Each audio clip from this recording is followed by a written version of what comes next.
Tulan video telewa Chinese hay tulan lima. Ya, mana ya nai. Fasiang amat saya. Oleh osa oleh le ngola tu mai dum.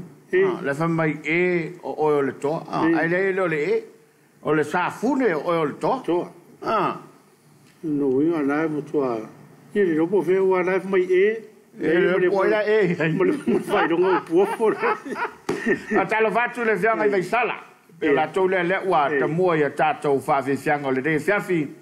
Fianga te pau ngā whamala lori, whape voi tam tau lau niu, salo apu. Wale ia tau sa fune le una le tuasunga Christmas, me whato ia ula. Ia mal tātou nu atoa, ia whape voi la ina ia wala.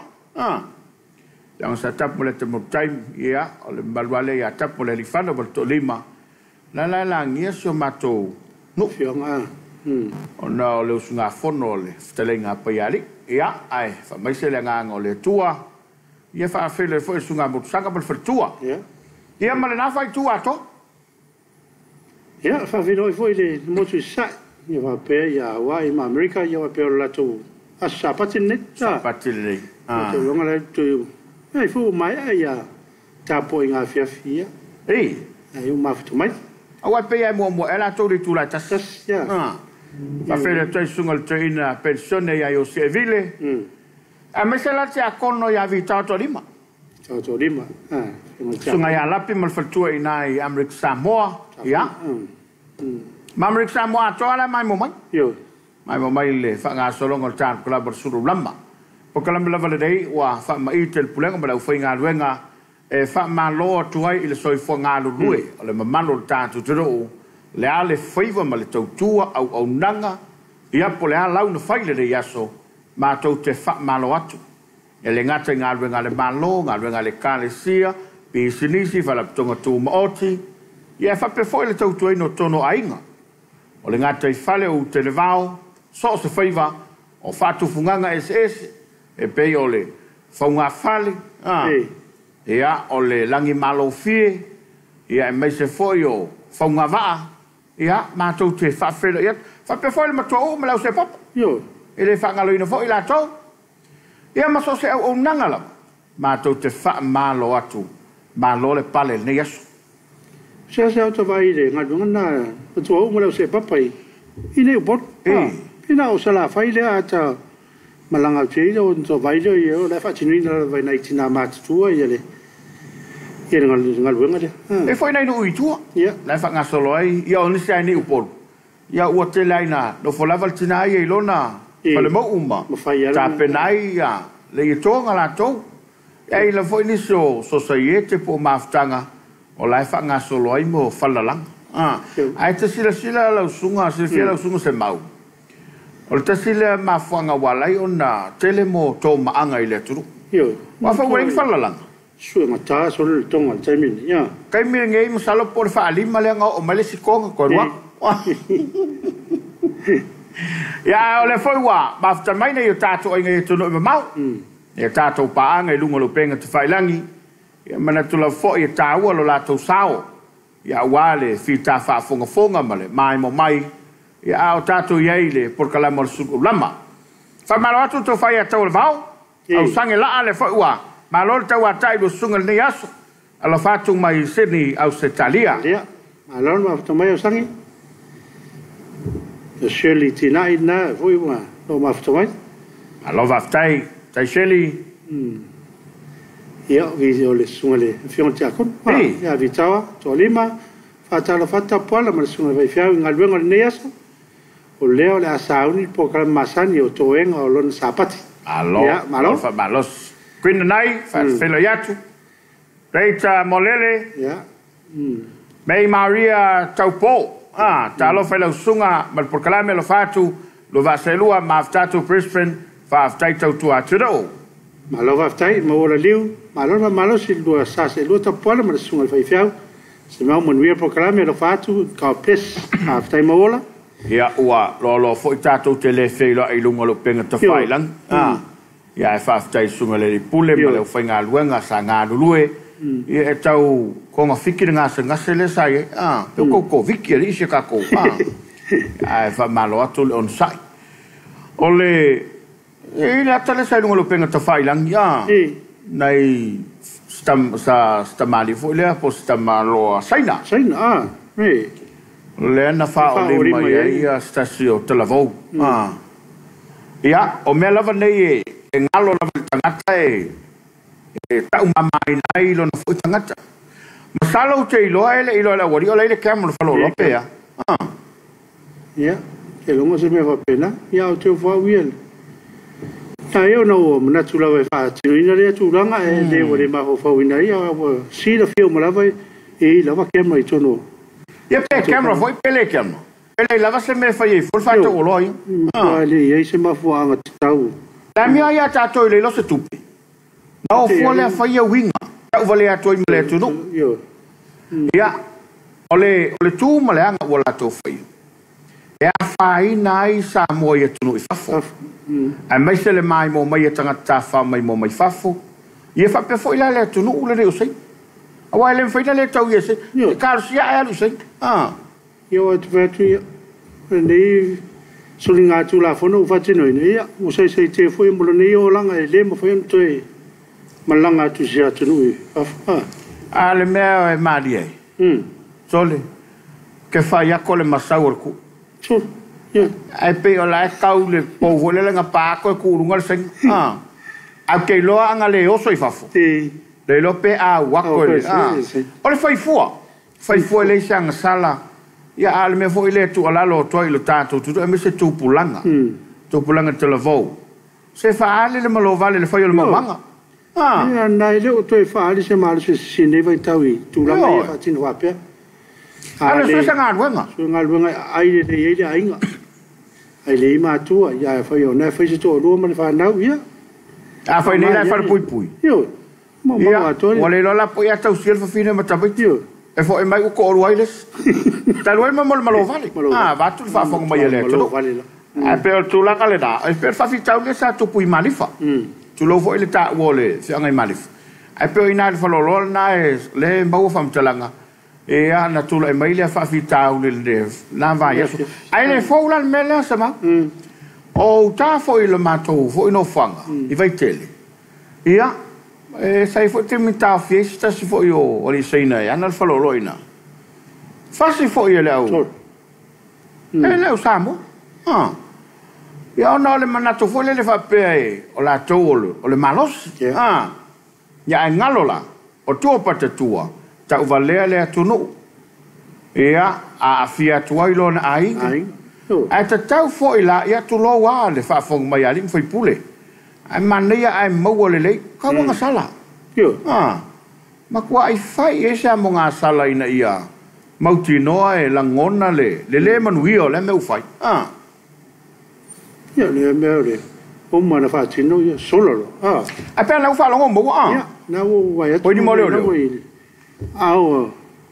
o li malo ia le fa fitauri ia o le ia ai o to ma fo ne temi to le ngona le nga ngor salamo ia o le se nga wa o mon fa to ina so tunga le pa salamo yo ai o sei tu le fama ia a fai fo ila o le si moriang yo ia le fa pela le ia le la fa to amba wa mai o le sai lo moriang a bomo ai pe o le tu le nai va tu fa tuanga i tu pulanga lo tatu te do ma nei alo malo ile me ole so sa nga luenga a mo wala nga luenga fa ina lo loto ia tau singo le ainga ia o taile ia le fa ngota ia al mela le olo alu solo fa pea ma tu politito fa loa ma nga ia tu ai faile messe ia o te le afianga o le fo i tamari awa se me manu le malo sol tamari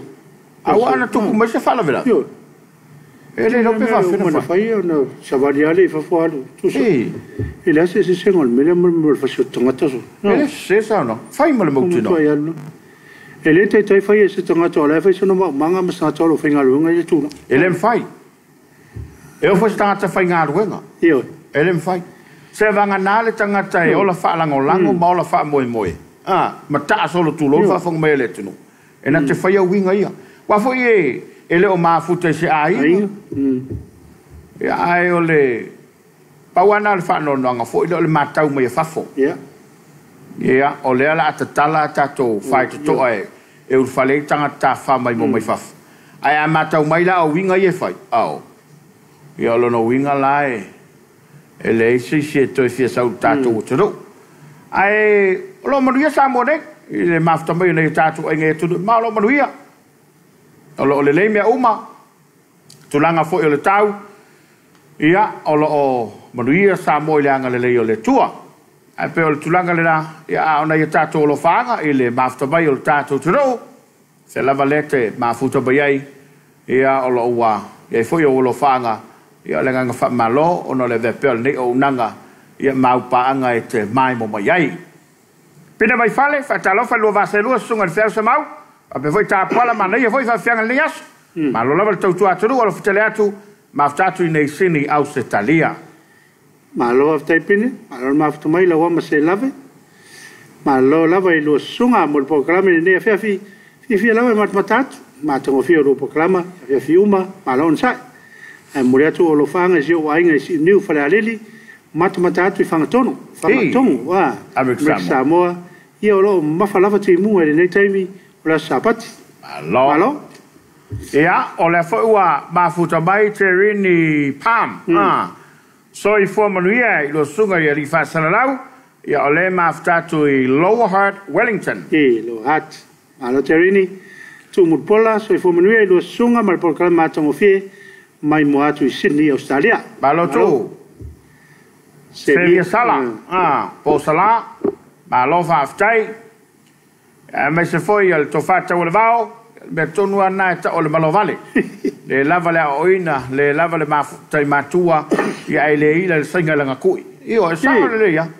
O e vai ere mo kaukia. Tui lo ma komisi, whawhela i atu lo mafta mai. Peni finau, alo fatu, bauloa malporkalame maftatu i nei Wellingtone. Sila whai waso, se fo manuia i rua sunga whaftai malporkalama, ma naia se moriatu o alo whaanga, mona i o ainga i sa whai sa vai. Wha manuia le li i a te urua, whaftai sila. Alo se fo sila. Mori koe alo whaanga i sa whai.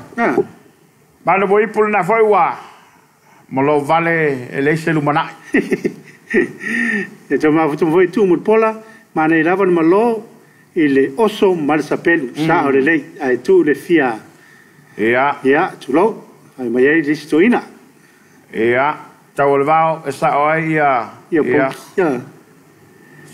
Mo se tua, sai fumilia te pala mal por kalame mai pakurana, tono li frila.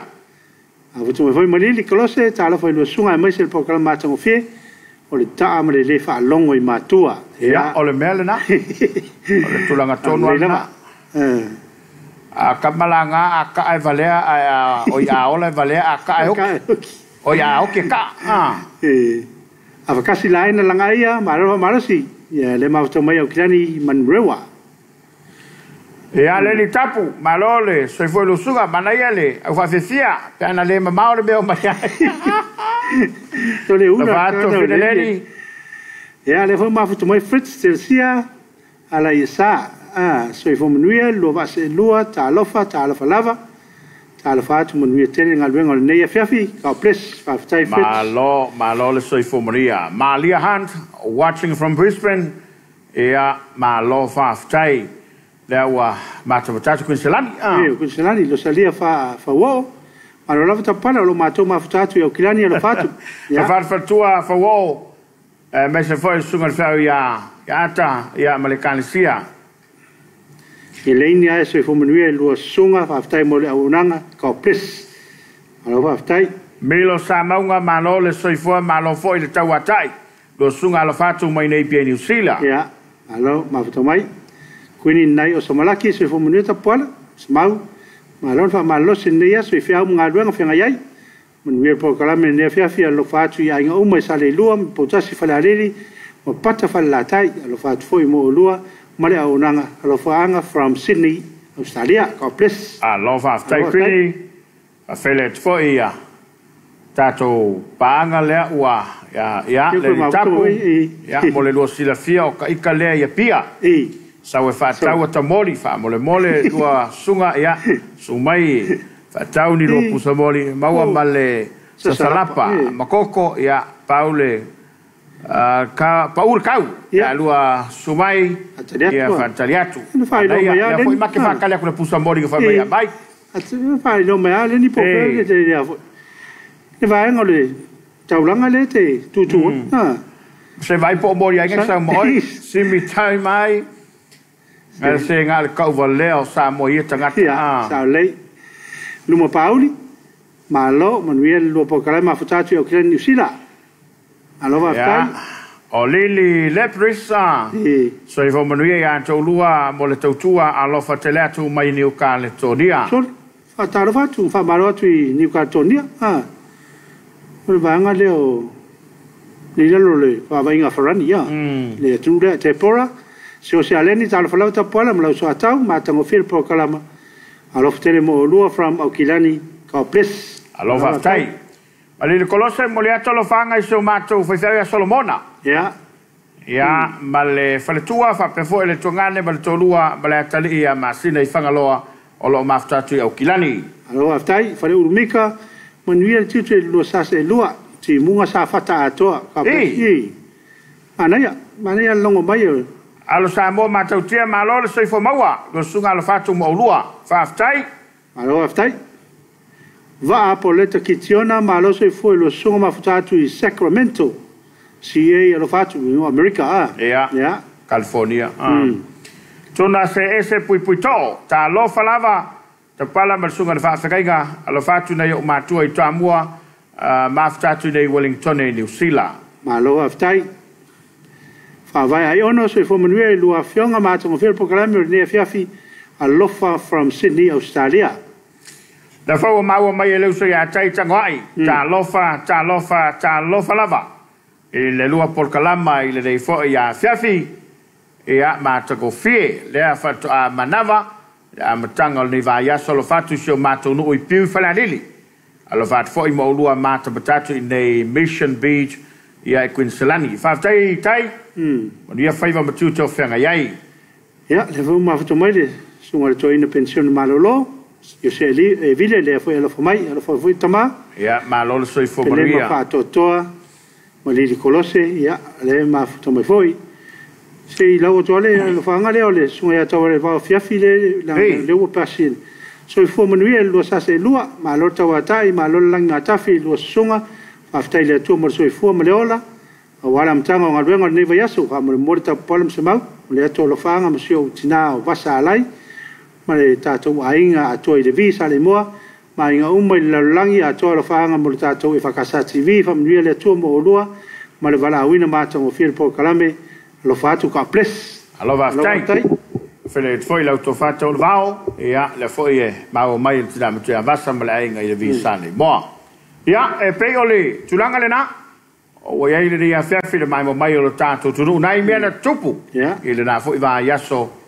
ya o le wa tato ia e pe na ia na va yaso sa talai ia le loko foi le mo tato fu ol ni to sang le ono fu to sanga ia talo na vesa mo malo tuto tasi o le tunu mo le Pacific na sisila na fu ya va ya fitima Papua ma le tele o malo ya na mo tu to te Samoa ono suto sanga le la family tuina ai fa longo tu tala ia mai el fainga malo to le tau sanga e fa mana tu o se fa mana tunga ma tau tia ai te sila fia se mau e se le ta u la u fa longo ai mai se foi o le nganga o tai tai o le tulu ina ia langona u mai tu e fa Samoa le mele fai a wa tela si Singapura fai mai e pa o anga le kabla e montola oi e lengi Singapura e fai tu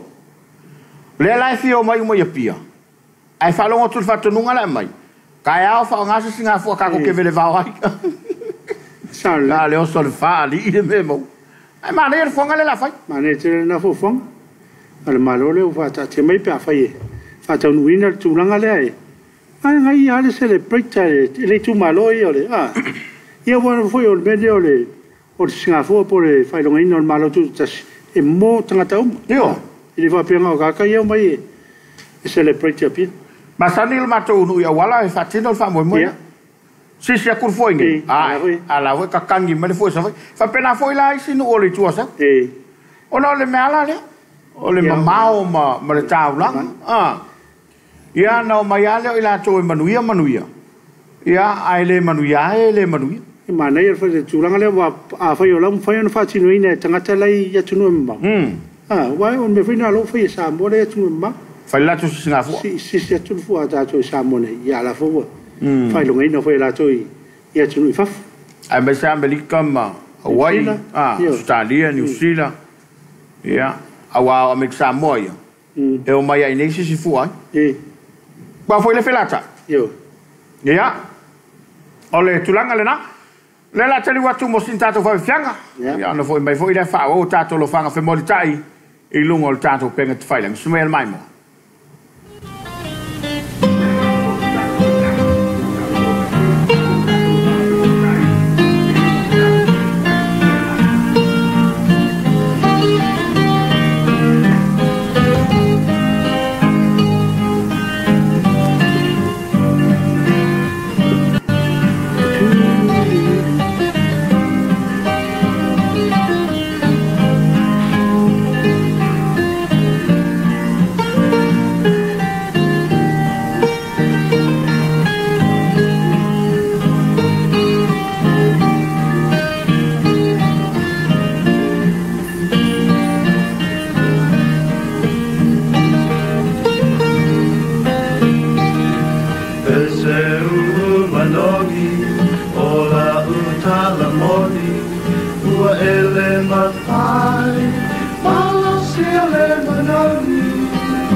tawa o se tonu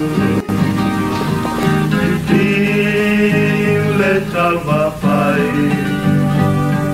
e pai ma se tawa ne ai tani ai le fatu ma se mana tu ua ele tani au no po matani talu le pia e soa soani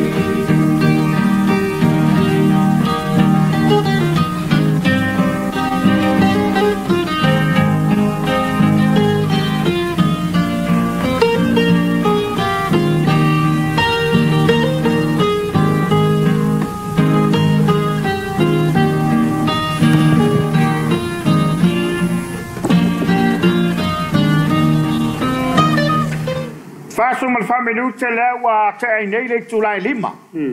Ja o mai molo tato to do oile fa vianga le tiama. Stasio foi pesi longa ile to. Ma na fatunga. Ja me se foi ole longo mali. Ia o po pesi. Opo. Me lava na e sene ma na yo fatunga tuai. Ia o la to fa opung. Ia a me se voi o fati mai ma mori mai fe. Ia fatu pesi le voi nei. Ma mau sai masifo. Le va mau lingo pesi. Ai fai a quale fe kau ya la fai aso. Lunga lo penga ta fai langi le lo fa mai le malo tato to do. Ya mai se ne tato paanga yo la to lo faanga. O le foi wa ma watu ya watu mai o la to lo faanga. Awale tato por kalamba le Suluaulama ne foi ya Afiafi. A fele trai ma fa malo atu. Ia ilo to ai tau malele malo to mafta mai. Ngalo ma se misa peti. Ta lo fa la vele sunga maftatu au kilani saute. Alo, maftai. Maftai mafta mai. Ngalo. Ja, ne mafta mai a. Tawalvau.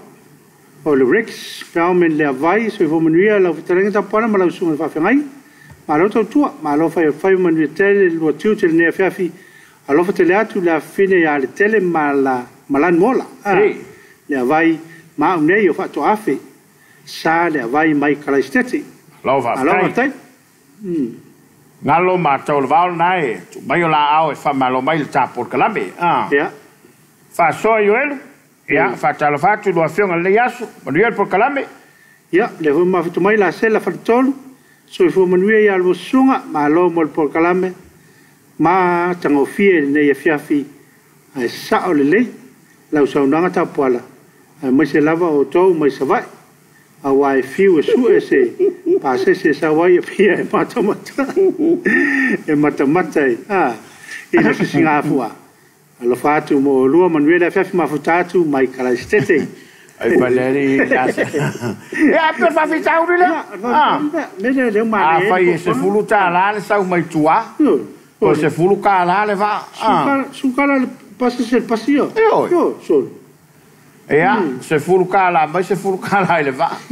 Ko male lima kala mai apia. Lusul lima kala. A failanga lusul lima kala ko pele, pe lima sukala. Boki ngwa ele ai. Anga mama maka ko so mai. Ya pe ole, nganga fa tai ono le fa to fa la inga. Fo fanga fo ia lo mau le malo. Le pe tau mau atu fam talanga. Ia ole a fasavali ia le tau sanga atoa. Ia le fam na tulo winga. E una tofu ale aso male. Ole masina mar fa moi moi. O pe to fa pe ia ole vai aso le ka ko kunga va. Ko o ma va. Si to e mai e se lo to misio tu nga fa tasia. O fa ska ko va ngi ko sang. E la vata o te alo. Ei, vale fa casa TV. Wa ko kele nga paanga le. Manga ia fa office ka ko sanga i. Ko nga fa ko va. Ia wa fa va no ma bi fo sponsor. E ma vi sponsor. Ia pe ko ko mai la sponsor. Ai mo a wala va. Alva. Ja, anaya. Ja. Ai ko wala ilu mo mala fa sala vula ka wai. Wa ke lo ke le ka pa. Phải giáo mà.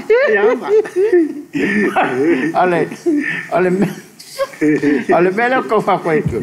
Lelangan mangkua. Ke lelangan ronga ka waka. Ele pa lengi lo leo au ka. O kilo mape foi. Ah. Ya lelangan la wala nga lelangan tap. Não faz ter lá o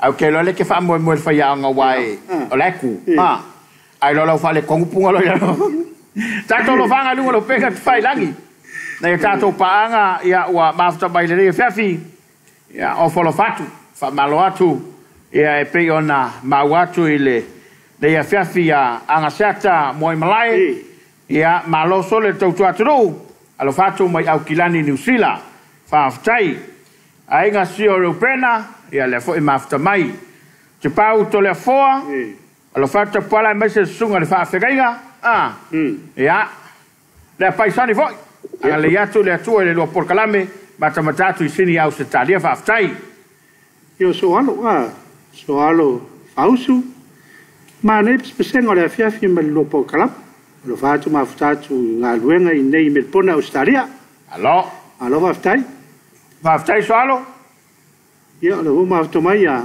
ngalo en sepeti lo fatu mona yo ainga sai pipi me yafu Samoa wa alo fatu pala sunga le faifiau nang alo maftai tai yo li nu mano ta ro fa lo sa se lo ne Afiafi maftai mo por kalame mata mo fi nu te leina le Afiafi mafutatu America Samoa ya alo maftai Patricia le maftamai Patricia Olive Louis Triloli lo sai maftai mo por kala mata ko fi lo fangam fabrianga ole atwanga ole tasi tu sanga o Sara ya fainga lotu ole fono tele imalua ole so fa tole Amria le tua ia i lo wola tu puai fa ftai. Ane tele le ingol to matai va po kalma to fe lo sunga allo fatele atu. Mai le faltoia kalambeli. Ia sa vele foi fa mai mana ia e luanga i fa se luva. Tau mo le se mawai, tau mo le te puala. Mana ia ai saula ia kaulvaoi. Foi le wakasinga kau au malosi ia. Mana ia le fa to mana tu manera o alu tu ile ya o federal tu ranga le family kalmi e manga kalmi ke kuruma a ku ya mana ne wai fa sima foto pole te unalwe ya o ka o foi lo kuruma e fa ko ia le makang le ni tapu ia o lo mo da se le fa ta mo dia o so lo ngala o ngai ko la se ia le fa ka nga mo lo le orange the sweet ai ta musu e vatu se mod dangai si ainga yo mo nga wa na sa fa ka mo le ai ya o kalangolango maloso i foi lo sunga maftatu i Maston New Zealand lo fatu por kalam moliato lo fanga i langolango ma Susana i fa la uniu fa peltina ya Suluaulama e mutetele ya le pata lo fatu lo por kalam me fa ftai ya le foi so fu manu mai lo afionga ya Lucila tinei alo fa ftai ruta pa wa alem wen ya alo se foi lo sunga fa maro mané por kalam ka ples alo fa ftai o maruta hera le voi mafto mai maro se foi lo sa se lo mafta tu nei au kilani usira lo ftele mo lua sunga manuia le Afiafi fo tete tongi na foi wa ma o mai tato por kalam le Afiafi o telele tato sa file wa ngai mai ya le mata watu tato temi wa tu la lata temi tato Tapuaiga Afiafi na foi le wa tapena mai le sa tu plunga televo e mai se vingo le tua ai awone ngali atu oi e mai el tato Tapuaiga Afiafi toi foi mai le fa wa tato lo fanga no winga tu mai o lo fanga ya wa le tato por kalam le fa moi e toi foi mai pe mai el tato Tapuaiga Afiafi ya torno la tu atu ya se vingo le tu to mo e foi ma ta pen ai tato ya wa tato Tapuaiga le Afiafi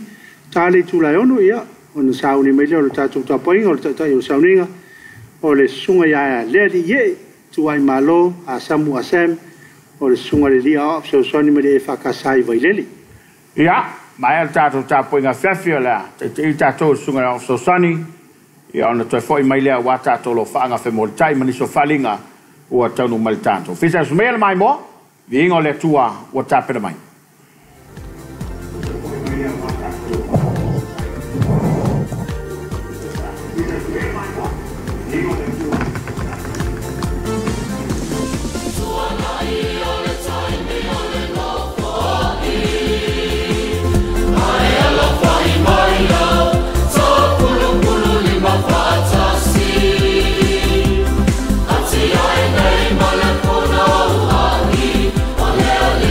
Lord.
Tātou Tapuaiga le atua. O te whai atu fo i le tamā. O na fōai mai ai lea ia ia te o tau le tasi whesoasoani. Ina ia tu mau pēr o ia ia te o tau e whaavavau. O ia o le nganga o le upumoni. Talo mo le nganga pa ia. Tātou wifo ma te talo i le atua. Le atua sili e selo mātou tamā e whaavavau. O lau o fio lava o le pongai o mea uma i le langi ma le lalolangi.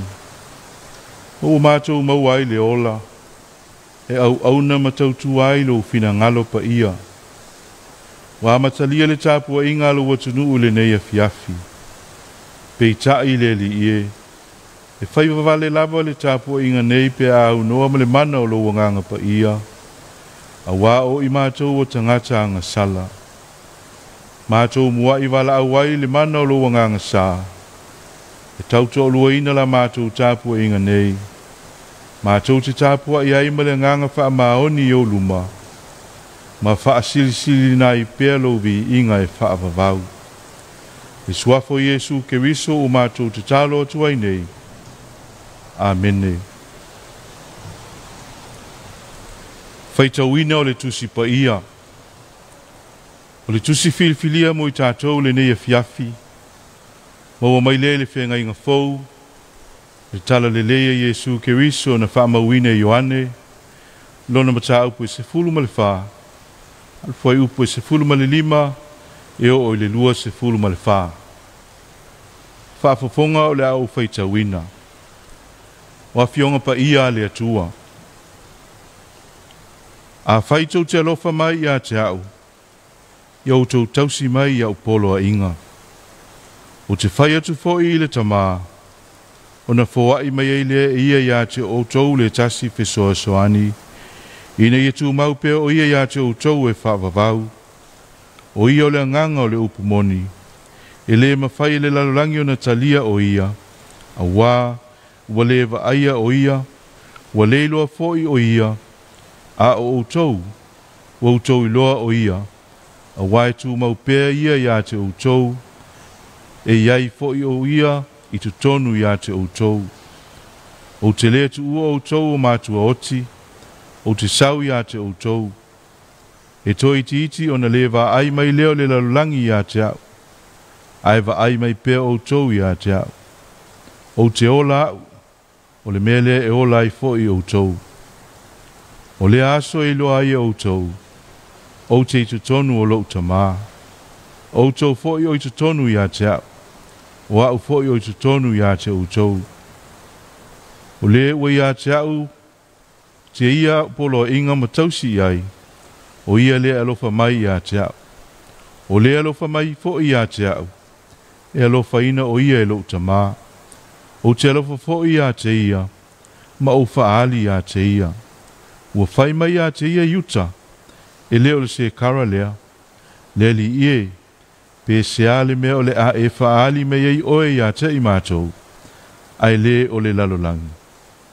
O na tali atu leo Yesu ia te ia, a whai e lofa mai se tasi ia te au, e tausia e ia la upu, e lofa foi lo tamā ia te ia, e o mai foi ma ua ia te ia, mātou te nonofo ma ia. O le lofa ia te au, e le tausia e ia upu, o le upu foi tau te whaalongo iai, e le sau lea, a o le upu le tamā ua au wina mai au. Whaamanuia mai le tua e ala le tātou whaitau, ma whaalongo ia nā fionga pa ia, ma ia tū mau atu pēr le vi inga ia te ia, ne ia o le whaavavau. O le launga le suafa mamalu o le tua le tamā, le alo, ma le nganga pa ia. Amene.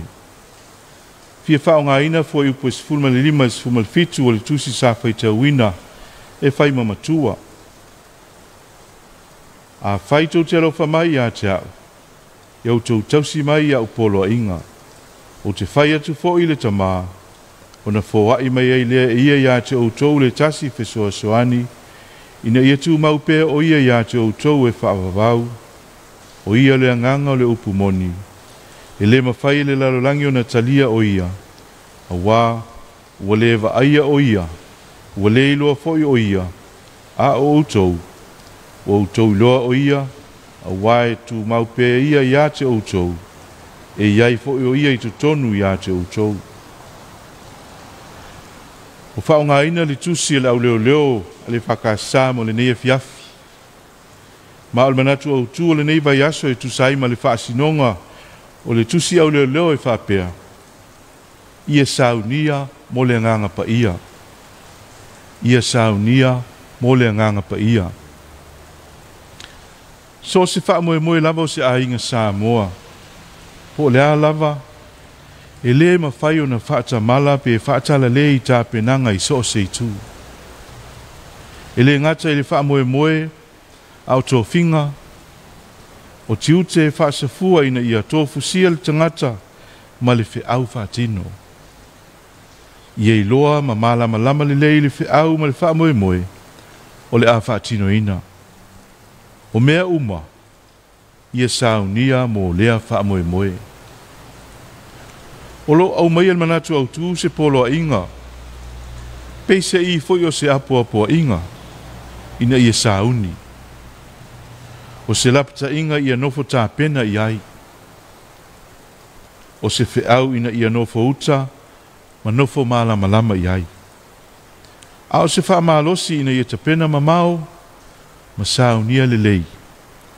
Mo lea nganga pa ia. O le mta upu sulfao le evangelia Ioane, o lo au mai ai se ata wa ai o le lofo Yesu, mo na so. O na po ia o le a whaalata ina ai le li o Yesu, a o iai la tau Yerusalema, i le tausa minga o le Paseka, o toi taimi o Yesu malona au so. Ua ia tā pena ai la tau mo mea o le a tutupu mai. Ua ia whaatonu ina ai la tau ina ia tu mau ia la tau ngā luenga, ina ia tu mau le whaatuatua, ma ua ia wha ma whana ma wha aloto tele ia i la tau te toi whaatasi ma ia.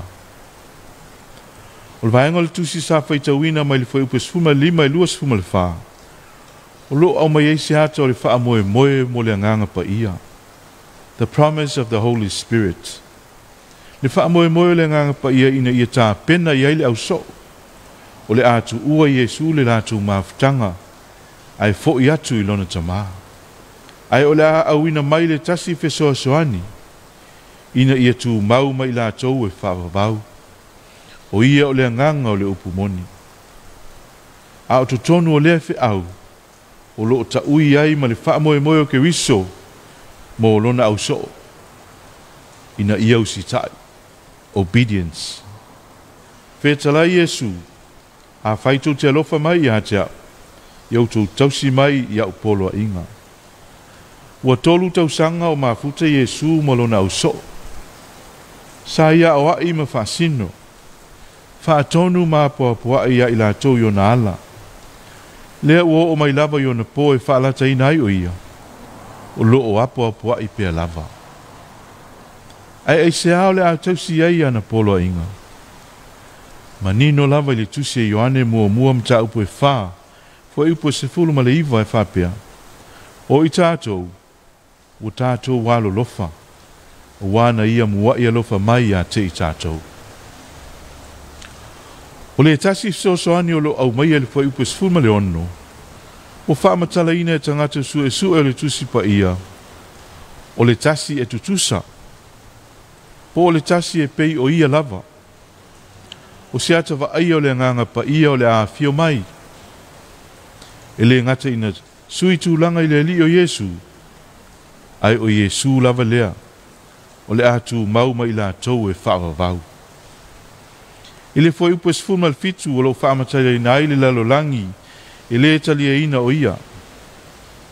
Le lalolangi o anga sala. Le lalolangi le mautonu. Ma le ola fe mau wat. Peitai o i lātou. O i lātou o i loa o ia. O le a fio mai le tasi soani o le nganga pa ia lea. E tū mau mai i lātou. Ma iai fo i tutonu o i lātou. O le so omoni o Yesu. E na te iloa le nganga pa ia. E mafuta ma le nganga pa ia. E iai fo i tutonu ia te ia le nganga pa ia. Samoa e malau mai mo whafufonga le ni Afiafi. O se fe au fo i leo le tala le lei mo i tātou. I saunia ma tā pena le loto o le tangata. Malona ola a toa e a fio ai le atua e ala i lona nganga. Ia i loa mauti noe a fio le atua le tangata a toa ua tau tino lona whaatua tua i le ali. Ma ua fola lona loto atu e muli muli, ma whaalongo, ma usi tai e whaia le fina ngalo le atua. E a fio fo i tutonu le tangata i lona loto ma lona nganga. Ia ta pena mea na e mawhai ai o na fio tu mau le atua i le tangata. I taimi uma, ma aso uma, ma so o se mea. Ia i loa mauti noa, o le nganga pa ia, e fesoa soani, ma malutia i tātou le lalolangi, ma i whaingatā uma o le ola. Nā fio Yesu i le langi i lona tamā, ai awina mai le nganga pa ia e sui a te ia, e whaatino lona fina ngalo mo tātou uma, ma lana e kālesia. O le kālesia o le mawhitanga le au whātua tua ua vavai e se ina, ma ua whailonga whaapitoa mo le atua e fola lana tala le lei le lalolangi. A o le folanga le nā e ta ui e le mana ma le whaamalosi e le nganga pa ia e mamalu ai, e moni ai, e wha le atua ai mea uma. O le tāpenanga ma le sauninga le nā le kālesia e tali atu le wha moe moe o ke wiso, pe ona wha iloa mai e le tusi whaitau. O le nganga pa ia, o le wha maite wha le atua lea mo le kālesia, ma Samoa, mo mea sili, ma mea mātango fie wha le atua. O le wha maite wha le atua o lo momoli mai ma lona file mu, lona wha maoni, lona alofa tu noa, lana wha masinonga i mio tonu, lana wha maanga longa, ma lona wha moe moe ola mo le lalolangi. O Yesu ke riso lava ia, na tino ai le alofa wha maite o le atua, i lana tangata ngasala. Na ia tu uailo no mamalu, aia fio mai se i militino whaatasi mai tātou. Ina i o tātou maua le sa tonga ma le manuia e whaavavau. Na o lava le sa tauro ma le tuunga mau. Aina toi tū manu malo. Ina ia mauti no ailo tātou manu malo. Pe a whai tātou te whaatua tua, ma tali tonu i lana whaolatanga. Ia tu mau tu pe ia te ia lona nawavivi inga. Nei se ia o le whaavavau. Amen. Na tātou pese le vi inga ua saunia.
wa tātou tālu sanga, o le tālu whaafitai, o le whaato e senga, ma mamoli nisi o tātou mana. Tātou ifo ma te tālo i le atua. Le atua pa i aelo mātou tamā e whaavavau.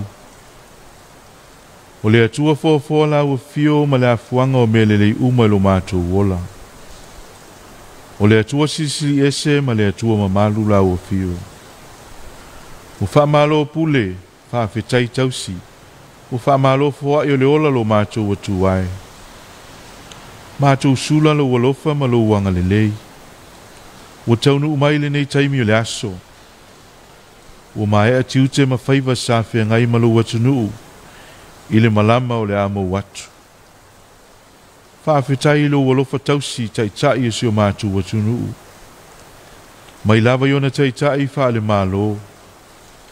Taitai wha le ka le sia.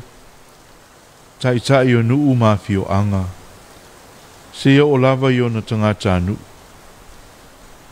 Whaafetai lau tau singa na ia mātou whanau. O le lumanai o le ka le sia. Ma lo mātou watunu. Whaafetai mo Samoa o lo mātou tofi. Ma lo mātou whaasino manga mai lau a fio. Le sio manga mātou ngō fio o mātou whaongaina i le aso ma le aso. Mātou whaamanuina lo suafa o no au mea alofa whaaleanganga. Lau tusi pa ia o mamoli mai ailo fina ngalo mo i mātou. A o le mana lo wanganga pa ia e whaamala malama i o mātou tangata. A walo mātou wola whaale whaatuatua. Silisili whaafetai o no Yesu Keriso le li whaola. Le taulanga tūtasi na ia sauni e ala ilo na soifua pa ia ma le ato atoa. Lona maliu ma lona toe tū manu malo. Ina ia o mātou sauwhangai le ola whaavavau. Tu mau ila o fio le vi inga, le whaamanu ma le whaanetanga nei se ia o le whaavavau. Mātou whātou ese le li ie. Si e lofa ma whaama ngalo ia Samoa. Mai lava iona taitai se ia o iona tangata nuu. Pea whai, ua whai o mātou loto. Ai ua mātou le fesili atu le mana o lo wanganga pa ia. Wha ngalo lo mātou so ona whao ngā ma le fua o mea o lau fuafuanga. Wa fua ai suinga te telo le tau. Wa Afiafi le soi fua ma le ola o tangata. Wa whaavai lau a fio lo mātou watunu. Ai ua mamao lava lo mātou ola ina i le aso ma le aso. Le li ie. Ave ie le toto Yesu Keriso lo mātou wali whaola. E whaamamaina ma whaamangalo ina aisi o mātou watunu. Fōa i le salamo whaamaoni o mātou tangata.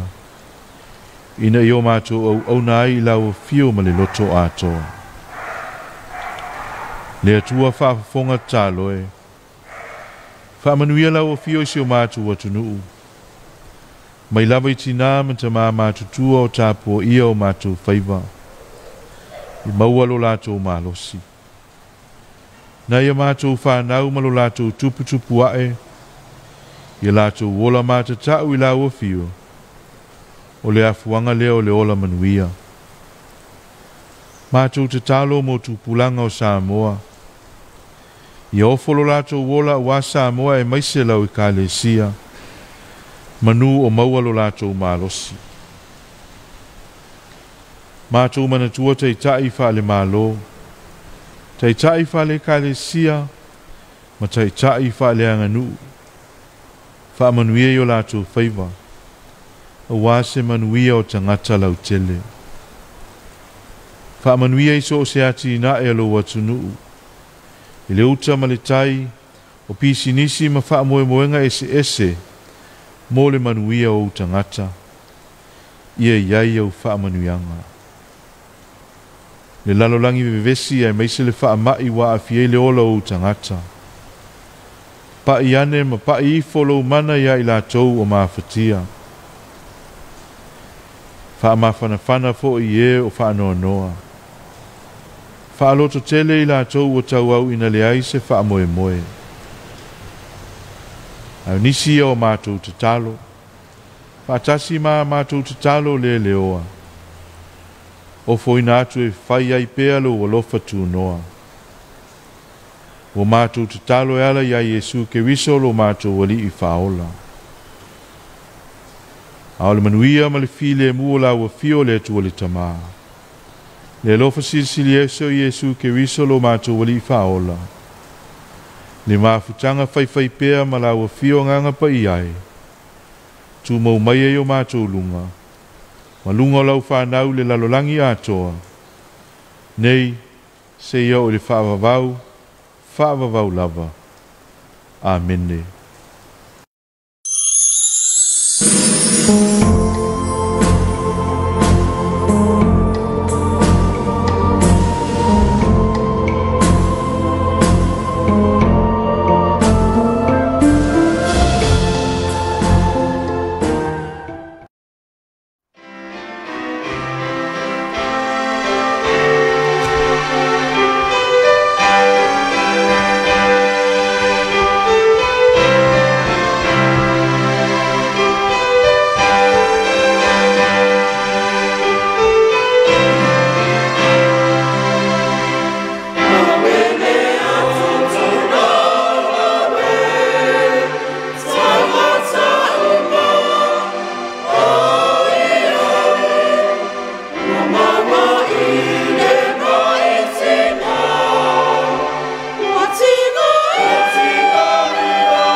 Ele sa to bring telavou. Na so fa wina fa wal tala le pen ta pen ai le sunga le off so sani. Ya male fa ka sai vai le.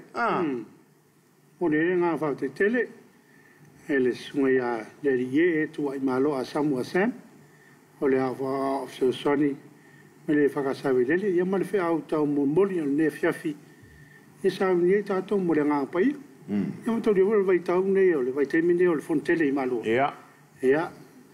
Yo vai tau mai tato te fata te le ngangole tu e te ina tato ia fe nga yele kale siamo de fontel ia le wa fa mana tu manefia e tau la bon tato ta pen pena ma sa uniuni o vai le ma foi le nganga o le tu le fa una fio i se mea ele lea po se a mo o le mea mo tu ai pure holy ta wol fa mana tu to taua fa malo ai le sunga la of sosani ia po le fionga fo ile li fa masili se no fo no swafa le fionga le ye ia mo le tapenanga wa pio ai fo en tau tai le Afiafi ile tapenanga matalo talonga al tanto tudo ia wa longo le langi pe le tala fa fa lupo ia wa ma puer te malo tai ia fa fonga le tol tanto talonga fa tai ia fa malo tai ia mo le tapenanga talo lava ia fa ile motele ya wal fe ngai matute kan sia mal malo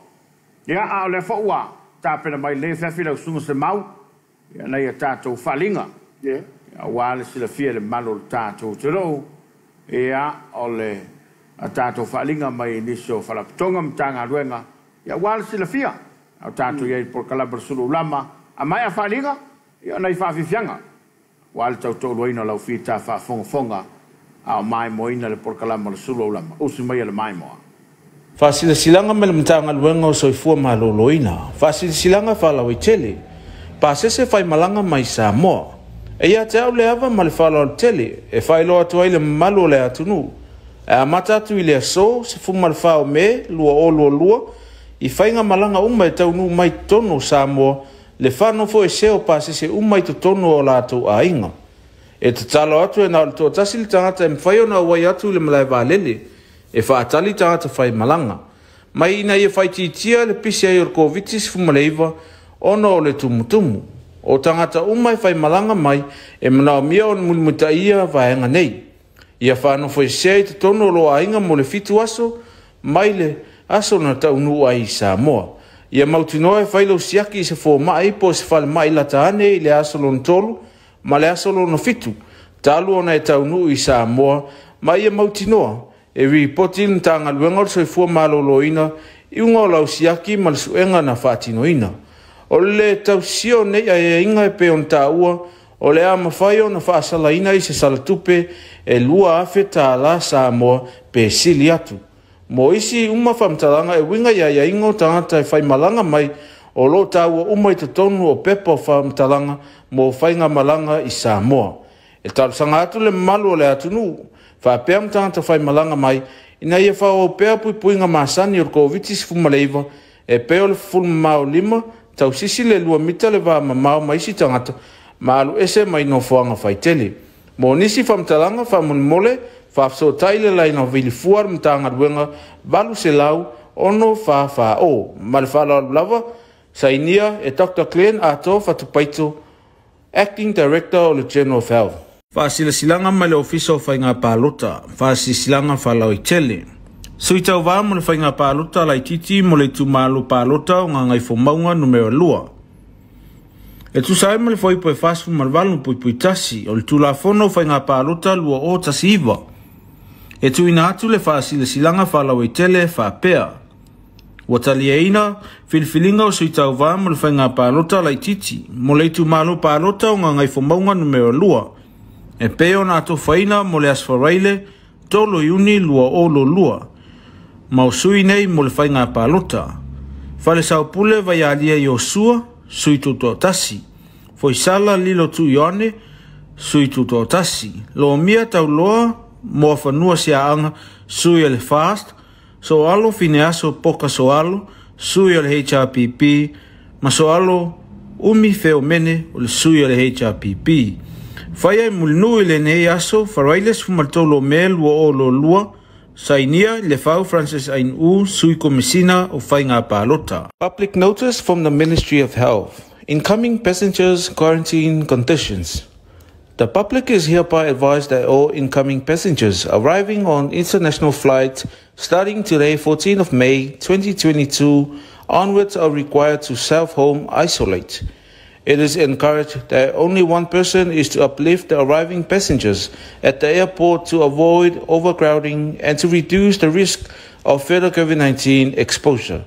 All incoming passengers are strongly advised to remain quarantined at home for 7 consecutive days upon arrival.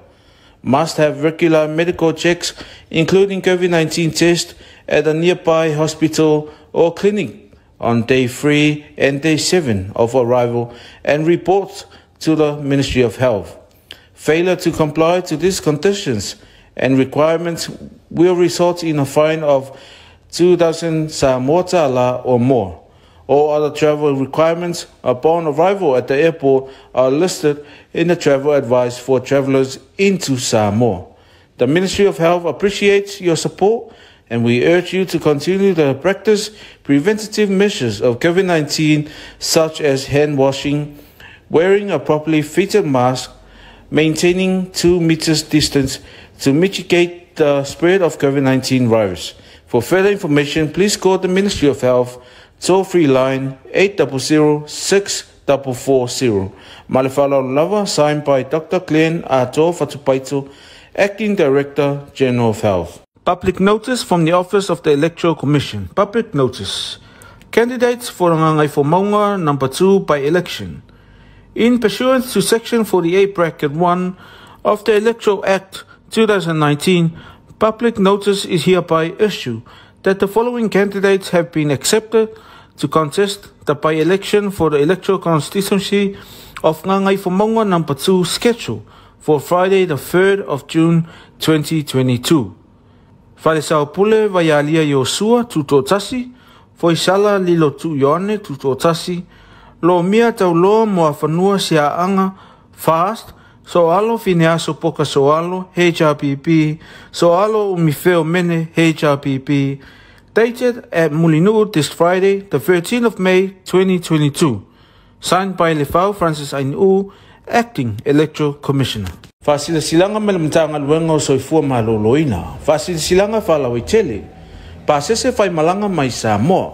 Eia te au leava malefala o tele. E fai loa tua ile malo le atunu. E matatu ile so se fu malefao me lua o lua. I fai malanga uma e taunu mai tono Samoa. Le whano fo e seo pasese umai to tono o lato a inga. E te talo atu e nao to tasili tangata e mwhaio na wai atu le malai vālele. E whaatali tangata whai malanga. Mai ina e whai titia le pisi ai orko vitis fumaleiva ono o le tumutumu. O tangata umai whai malanga mai e manao mia o mulimuta ia vaenga nei. Ia whano fo e seo te tono lo a inga mo le fitu aso, mai le aso na taunu ai Samoa. Ia mautinoa e whailo siaki se fo mai po se whale mai la taane i le asolo ntolu, ma le asolo no fitu. Talu ona e taunu i Samoa, ma ia mautinoa e ripoti ntanga luenga so i fua maloloina i unga o lau siaki ma le suenga na whaatinoina. O le tausio nei a inga e pe on taua, o le a mawhaio na whaasalaina i se salatupe e lua afe ta la Samoa pe sili atu. Mo isi uma whamtalanga e winga ia ingo tangata e whai malanga mai o lo taua umai te tonu o pepa whamtalanga mo whainga malanga i Samoa. E tarusanga atu le malu o le atunu, whapea tangata whai malanga mai, ina ia whao pea puinga masani o COVID-19 fumaleiva, e peo le fulmao 5, tau sisi le lua mita le wā mamao maisi tangata, maalu ese mai no whaanga whaitele. Mo nisi whamtalanga whamunimole, whafso taile lai na vili fuar mtanga ruenga, valu se lau, ono wha o. Malefala lava, sainia e Dr. Glenn Ato Fatupaito, Acting Director of the General of Health.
fianga i ma nisi fo asa langa long long poje tato tunu ya wala vale so fo maloloin mana ya fa tuma ma le cái gì ở lại làm cái gì đấy cái gì yo na si ta ya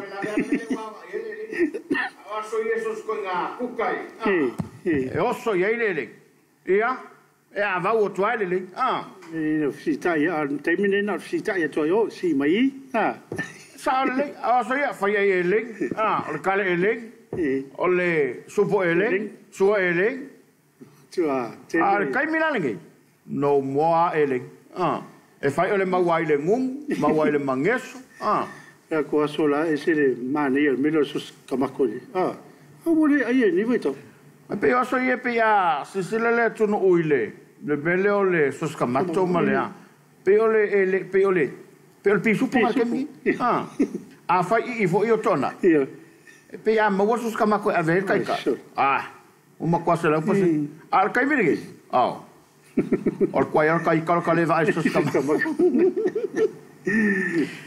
al fanga lungo penga te fai langi ile mafta mai o tato o tero ya ma lo le soi fomoria ne tato panga le wa ma mai le tato por kala mal ne fiafi fa fele trai ma fa malo atu ya ula le tavita tinga mala fa tai mo fa mratu mal sa wala ona le fiafi ya tausi polo inga le tua ma fai lo le finga malo ta pena ma lo le sa le fa tai la lei alo fa tai tamong wa sa tawai nai foi ma tomai e la caliano pela eu pu tu au fa tai mo do fa mnatu o ne Afiafi ka ples la lei tavita tinga mala fa tai foi pese le Afiafi mo vingo le tua a se lava fa tai le manai o nei fa nau ese fia ma wala lei ya ka ples gol fa tai lo fa tai o vole maftomai ulale e via fio lele fai tua tu au aftai mo fe au tare lei ia mai pe la pelu lo sungo tofi le ie tu ai malo asam ka ples I love aftai paina seri fa malo fa aftai mo le Tapuaiga ya ole le vo ia fe lo sunga fa aftai la of sosani I love aftai tore il va fe la na fuwa maftomai ma tongo fele u poleola wala tatu folanga fa mulia le tua ile na wa no mo le forfola lo fatu mo lua ma tatu EFKS TV fa mulia le tua mulia ma longa le po lo fatu ya lo fatu to wa le vao tai lo to fatu le vao ya nga to foi le ya oni so tatu panga le mai mo mai ya ele o le fonga tai lo sunga mo fa malosi ele ne Afiafi ya o fa tai la fa malos alo fa tai Ia, pe ole ai lungi al tātou a. Ia tātou tōwhile re Afiafi. Vai monga le lua, na vai o mafutamai. Vi ele li e sa une ngā lotu ne Afiafi, ma lota pene lau sunga le hawa so san, Mr. Asen. E ka le se vai lele, mo le polvola ne Afiafi whamruia le tua so i fua awa una i so se ala, Lord bless. Alo. Tai. Ai sai ale ala foi nei. Ei. E fatalo fa mai? Fatalo fa mai. Christchurch. O falo fatu i le ftalenga maape malolo niu o lapu. Ia, o le e le o lai matai le lao ftalenga lapu nu le vai sal. O maape. O le mona lao te maloi na matonu. Ia, le lai sua fai le sunga malolo niu. Le vo e mawato lo mai mo mai le tato por kalama le rei Afiafi. Toi se fulu minuta na ta leo le fitu. Ia, toi fa malo toi ya o le na alo e mau mai le tato fa salunga. Ia ole pa ya sole nei la sua taia, toi ta wa fi foi le parlement. Parlement. Nyo te longo su termina le pa pe fota o de to mai le si. Fo fongo nei lo su a. Ia taia fo. Yo pus termina nei puse. Ia. Ia tulanga le na le tau po le. Tau ite ia la sua taia. Ia o le riporti foi la komiti le na la tau so e tu la fono pili foi e tot. Te le famo moe o le ai lumo le lau al pan mene la sua taia pe a. Ia manisi lava mata o polo o fanga solo fa malo toile. Fon ftalai ia malo lo fiso le fono. Ia tenana le pan mia mala ka peneta ia masima mal uma. O le fono ofa tu la fono malo le tau tu atro. Ia ai ia mo e o lo fa mona tuino na to was fa na de so. Ah. Maria. Ia mbure toi ia fa moniango le fa na o sunga le fa fenga ia komisi Samoa. Ah, e vakasai funga le. Monu e tere le tausanga le tonga tausanga o fa popo se fu moreola. Ia monu e foi fenga ia male, alwenga le sunga le. Fai fau ia po e voleuso. Ia te longa ndai la tala tatu le. Pe kapio. Ah. Ia. Le ngata foi la family nga soifua e fa mai se foi la nga le tua. E ainga lo to fa ma vau ona malanga belingo maleoti. Ia anga leile tua ma mori ai lo to soifua ma. Tanto wola. Ia ole tu la fito e mai mo sa mo tolongo longo. Ia fa le valu e mai mo tanto kala mi fa to ole la wow sina. Tatu te tatu te fela e la so. Ata. Malau sunga nga male turu. Tato fela i le so freile. That's right. Yeah. Ya ono nisi foi o fa mo ngai malanga toile mo tele se la faila sa taiao. Ya ono vala u pai ale tua stasio te mal nei ainga ftelinga ya pai ale. Ya fa mai se le ngole tua. Ainga lo fa mo vau. Ya me foi so man tu ainga. Ya ono ole tulanga e pe ono ya le fa mo boy. Ai manu tele na la fa so songa fa ta ya tu e tato sponsors. Yeah. Tau tua le MCL fa pe foi le SOS ia ma le Papas Instant Coco fa after tele mo le langoina o le porkalama le rego le Suluaulama ia manu telena lo fa so songa o ngalo tal fitu sa moto longo afalvalu o le la wow sinsina soi foi ia manuel le Afiafi.